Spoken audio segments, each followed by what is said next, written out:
कहना गलत नहीं होगा कि गणित में शून्य की अवधारणा का आविष्कार क्रांतिकारी था।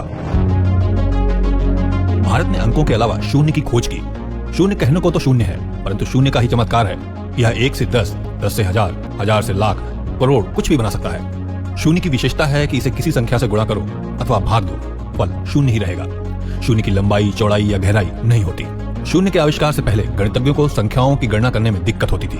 देखा जाए तो शून्य का आविष्कार अगर नहीं होता तो शायद गणित आज जितनी मुश्किल है उससे कई ज्यादा गुनी मुश्किल होती। लेकिन सवाल ये उठता है कि संख्यात्मक रूप में शून्य का प्रयोग सर्वप्रथम कब और कैसे हुआ था। तो आइए जानते हैं आज के इस वीडियो में। भारत में शून्य पूरी तरह से 5वीं शताब्दी के दौरान विकसित हुआ था, या फिर यूं कहें कि 5वीं शताब्दी में ही पहली बार भारत में शून्य की खोज हुई थी। वास्तव में भारतीय उपमहाद्वीप में गणित में शून्य का स्थान बहुत ही महत्वपूर्ण है। 3री या 4थी शताब्दी की बक्साली पांडुलिपि में पहली बार शून्य दिखाई दिया था।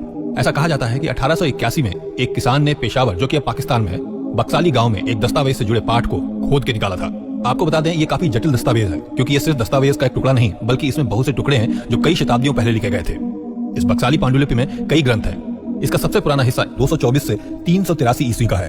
उससे नया हिस्सा 680 से 789 ईस्वी का है और सबसे नया हिस्सा 885 से 993 ईस्वी का है। इस पांडुलिपि में सनोवर के पेड़ के 70 पत्ते और बिंदु के रूप में सैकड़ों शून्यों को दिखाया गया है। आपको बता दें, उस समय ये डॉट्स संख्यात्मक रूप में शून्य नहीं थे, बल्कि 101 और 1100 जैसी बड़ी संख्याओं के निर्माण के लिए इसे स्थान निर्धारक यानी कि प्लेस होल्डर अंक के रूप में इस्तेमाल किया गया था।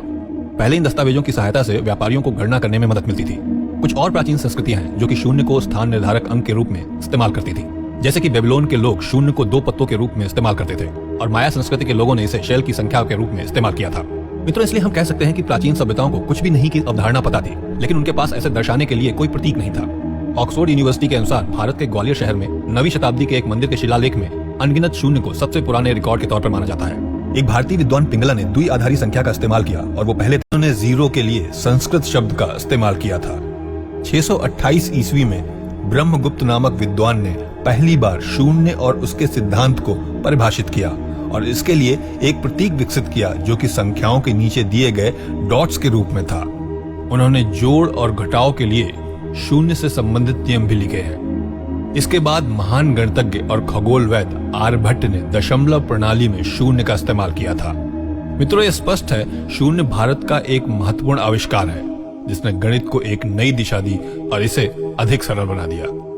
और इस तरह इतिहास के पन्नों से निकलकर गणित ने अपने क्षेत्र को व्यापक बनाया और आज गणित के बिना विज्ञान और प्रौद्योगिकी की कल्पना भी नहीं की जा सकती। उम्मीद है गणित की खोज की ये जानकारी आपको पसंद आई होगी और आपके लिए फायदेमंद भी साबित होगी।